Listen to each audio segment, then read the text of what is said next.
हम बचपन से ही बहुत ज़्यादा आध्यात्मिक मार्ग में थे जी। और बहुत भक्ति करते थे। एक पाँव से खड़े होकर के ही भक्ति करते अच्छा। 7 वर्ष की आयु से। हाँ, हाँ। तो हमारे फादर मदर को थोड़ा डर बैठ गया कि ये कहीं साधु संत महात्माओं में नहीं चली जाए। लेकिन मुझे भक्ति के अंदर एक बहुत हार्दिक इच्छा थी कि मैं प्रभु को प्राप्त करूँ। कैसे भी परमात्मा को पाने की और खोजने की इच्छा थी और मैं उसी खोज में चारों तरफ भक्ति करती रही, तीर्थों पे भी गई, सब कुछ किया, लेकिन परमात्मा का पता नहीं लगा। और ये गीत बजा करता था उस समय, भगवान तुझे मैं खत लिखती पर तेरा पता मालूम नहीं। तो मुझे बहुत उमंग आता था, क्या मैं प्रभु को प्राप्त कर सकती हूँ? क्या मैं उसको खत लिख सकती हूँ? मैं कभी उसे पा सकती हूँ? और ऐसे चलते-चलते एक दिन आया कि मैंने परमात्मा को स्वयं प्राप्त कर लिया और साकार में उसके साथ बहुत अनुभव किया। तो आप भक्ति में क्या-क्या किया करती थीं? क्या आपने तीर्थ यात्राएँ भी की? या किस प्रकार की आपकी साधना होती थी भक्ति की, जिसमें आपके अंदर जो तड़प थी कि मैं भगवान को प्राप्त करूँ? भक्ति में मैं विष्णु की और कृष्ण की पूजा किया करती थी जी।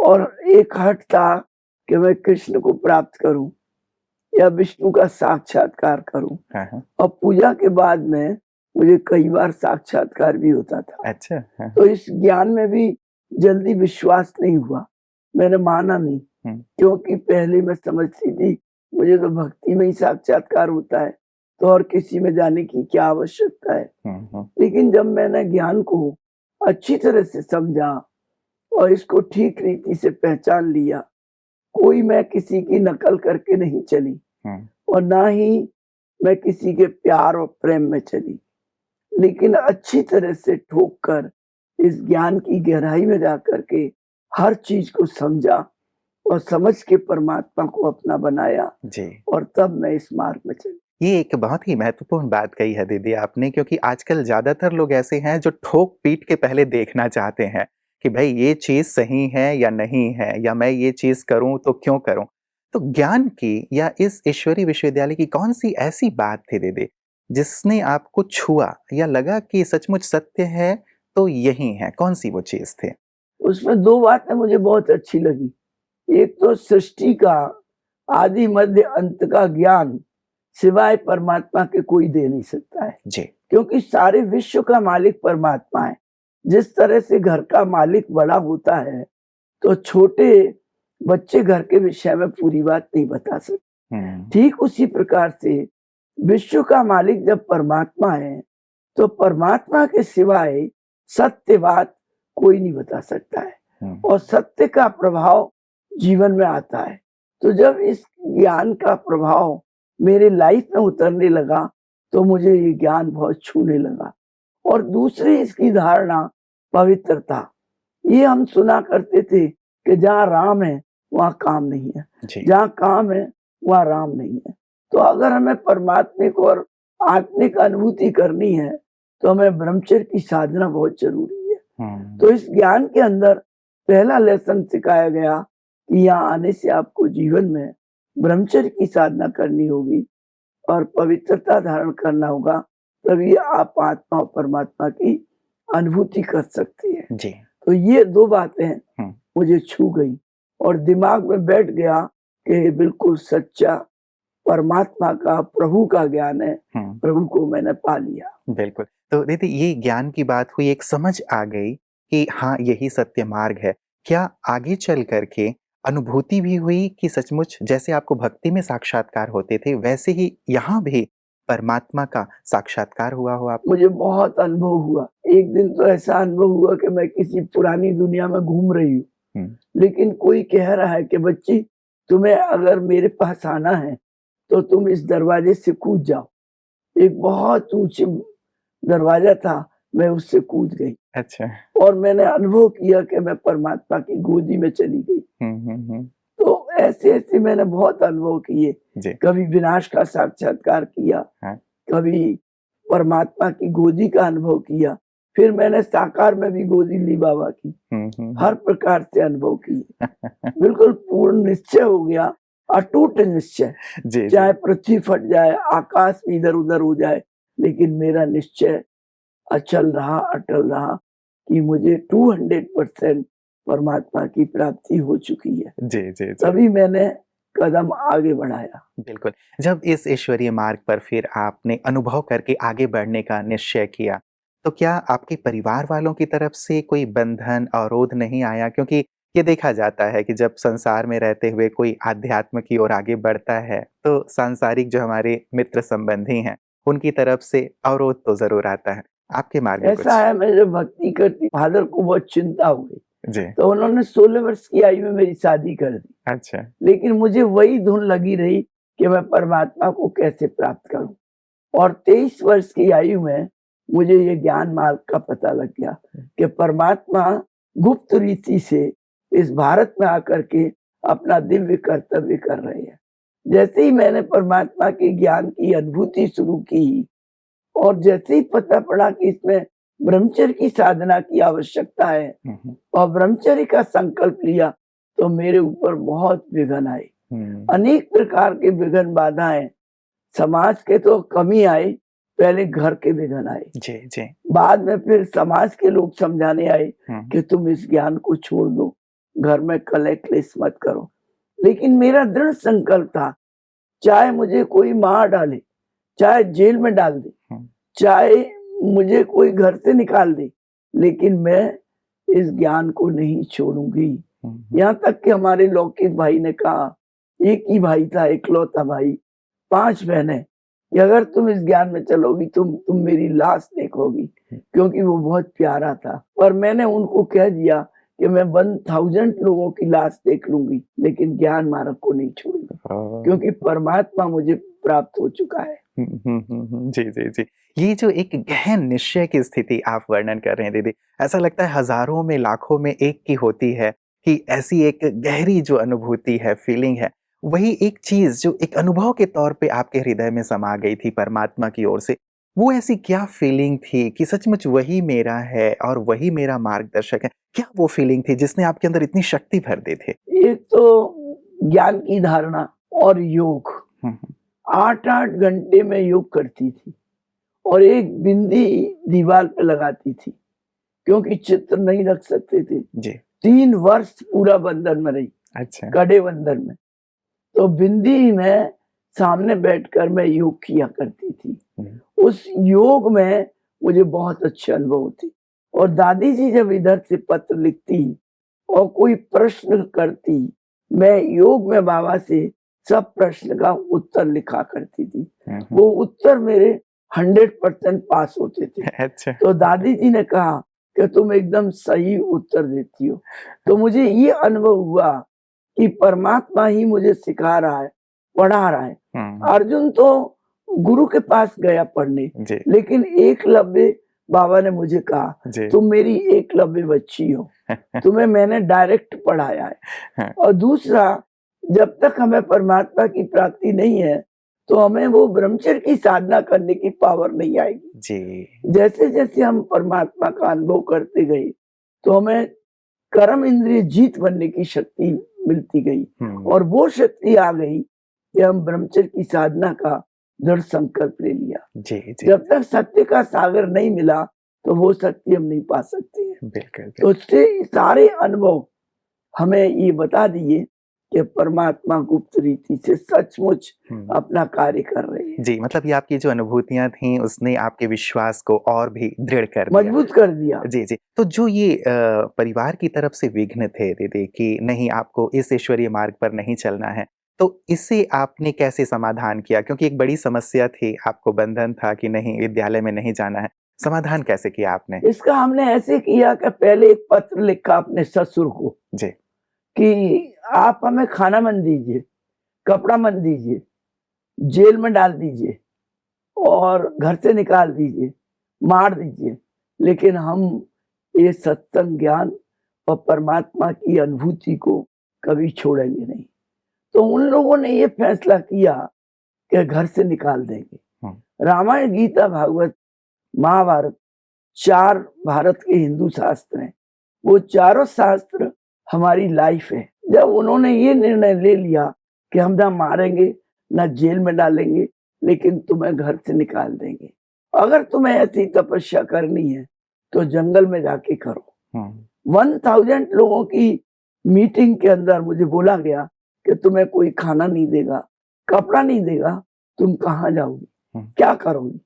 तो मैंने उनको यही कहा कि मुझे सारी सृष्टि का पिता और पतियों का पति परमात्मा प्राप्त हो चुका है।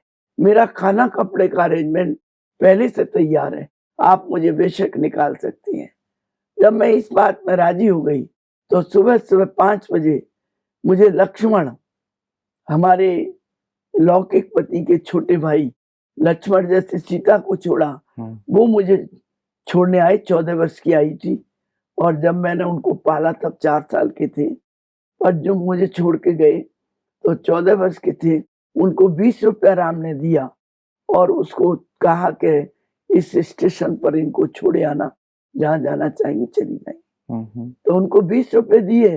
तो मैंने उनको कहा 20 रुपए में मेरी टिकट यहाँ से आगरा की करा दीजिए, मैं आगरा बस में बैठ जाऊंगी, फिर चली जाऊंगी।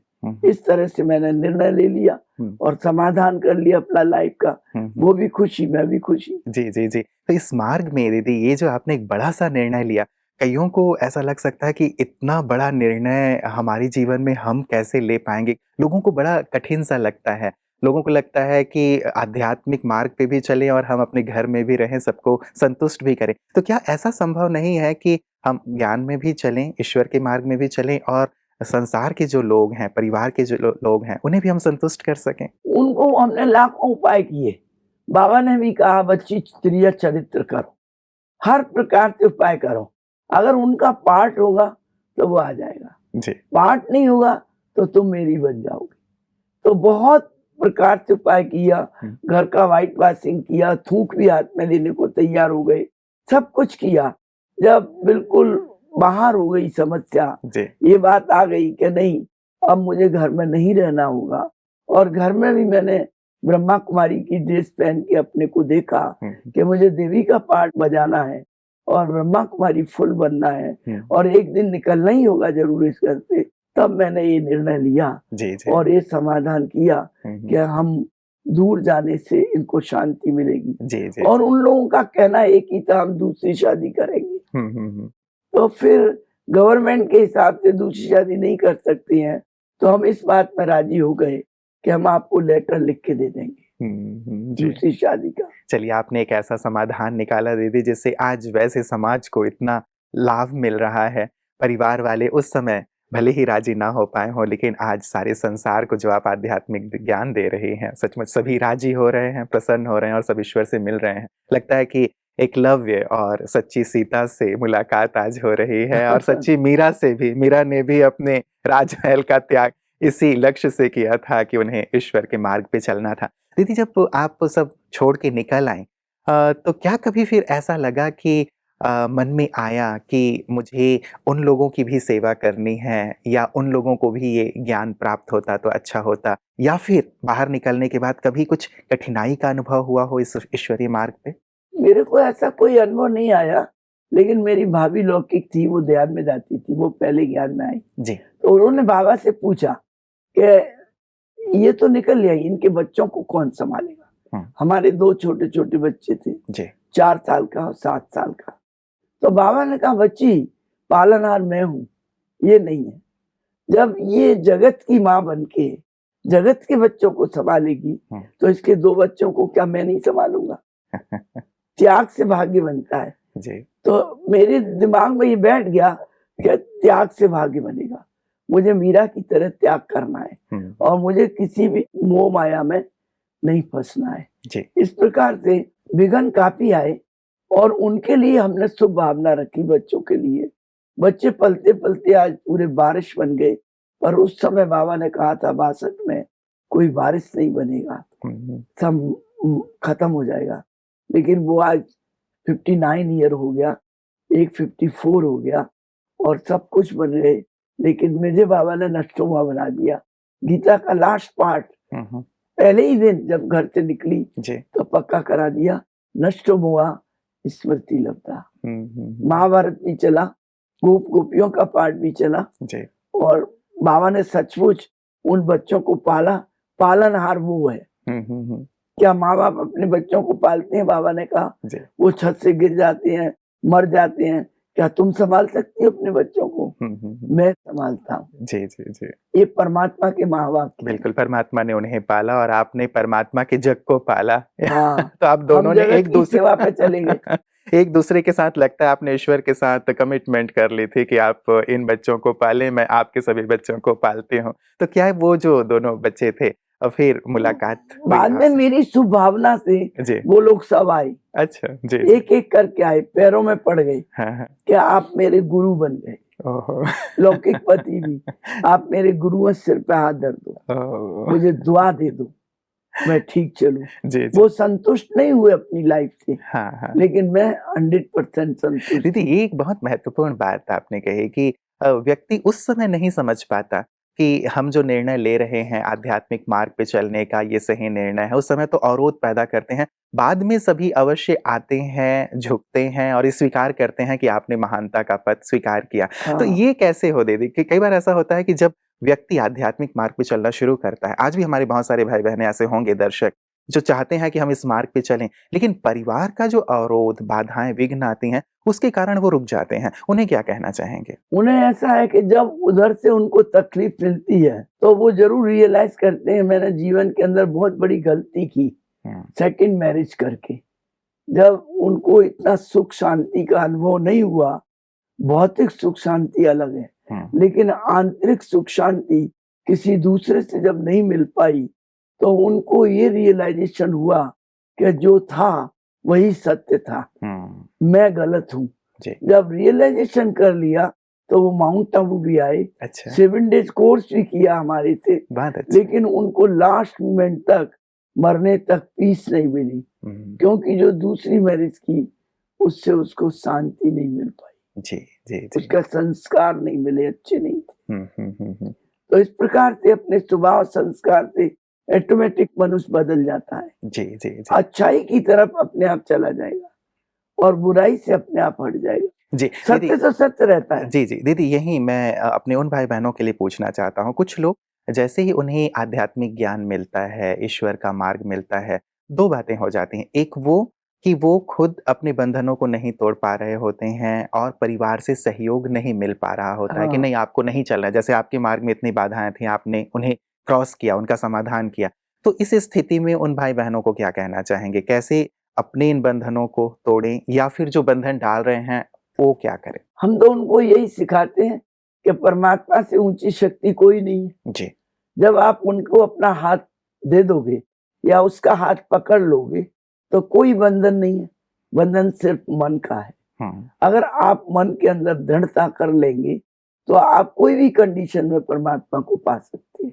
चाहे ग्रस्त में रहें, चाहे ग्रस्त से बाहर रहें, चाहे सबके प्रॉब्लम के बीच में रहें, फिर भी परमात्मा को पा सकते हैं। इसीलिए वहाँ और रहते हुए भी आप कर सकते हैं। रहते हुए भी पा सकते हो, कर सकते हो। दीदी जब आप इस मार्ग पे चल पड़े, आगे बढ़े, तो क्या मार्ग में आगे बढ़ने के बाद भी कुछ ऐसे विघ्न आए? क्योंकि ऐसा होता है कि हम एक बार अपने लौकिक बंधनों को तोड़ के तो ईश्वरीय पथ पे चल पड़ते हैं। लेकिन फिर ईश्वरीय पथ पे चलते हुए भी तो कई समस्याएँ आती हैं। क्या कुछ ऐसी समस्याएँ आई आपके सामने? आए, बहुत समस्याएँ आई, खाने की, पीने की, दूसरों की तकलीफ देने की, हाँ, हाँ। लेकिन हमने बहुत सुख पाया था बचपन में, तो सुखों से भरपूर थे। इसलिए हम सोचते थे कि ब्रह्मा कुमारी माना सहन शक्ति कुमारी, इसलिए हमें सब कुछ सहन करना है, क्योंकि जब सोने को पीटा जाता है, तभी वो सुंदर गहना बनता है। तो सहन शक्ति हमने अपना गुण बना लिया जी, जी। और सेवा के अंदर नम्रता, इसलिए सब कुछ सहन करते हुए आगे बढ़ते गए। हुँ, जब घर से निकले तो पता नहीं क्या सहन करना पड़ेगा। हुँ। निकल पड़े वो, चाहे झाड़ू लगाएँ, बर्तन मजाएँ, जो भी करें, लेकिन पवित्र रहेंगे। और घर से निकलने के बाद पता पड़ता है, अनेक प्रकार के विघ्न बाधा आती है। जी, जी। अब उसको एक-एक का वर्णन कहाँ तक करें, लेकिन विघ्न बाधाएँ परमात्मा की याद में सब हट जाती हैं। हुँ, जब हम उसकी याद में और प्रभु के प्यार की लगन में मगन होकर आगे बढ़ते जाते हैं, जी। तो आंधी, तूफान, पहाड़, समुद्र सब कुछ पार हो जाता है। जी, जी। वो हमारे जीवन का अनुभव है। आप एक बहुत ही बड़े परिवार से थीं अपने लौकिक में, और जहाँ आपका विवाह हुआ था वो भी एक संभ्रांत परिवार था। अब ऐसे में जब आपने एक त्याग भरा जीवन अपनाया, तो संभवतः कई बार खाने को कुछ है, नहीं है, या मतलब जो व्यवस्थाएँ होनी चाहिए कई बार वो व्यवस्थाएँ नहीं मिलती। तो मन में कभी ऐसा नहीं आया दीदी कि इतनी ऊँची हमारी लाइफ़स्टाइल थी, इतना सब कुछ था, सुविधाएँ थीं, अब कुछ है नहीं? हमारे मन में कभी नहीं आया, क्योंकि हम पहले से बहुत प्राप्त किए हुए थे। हुँ, मन में एक ही बात थी, त्याग करना है।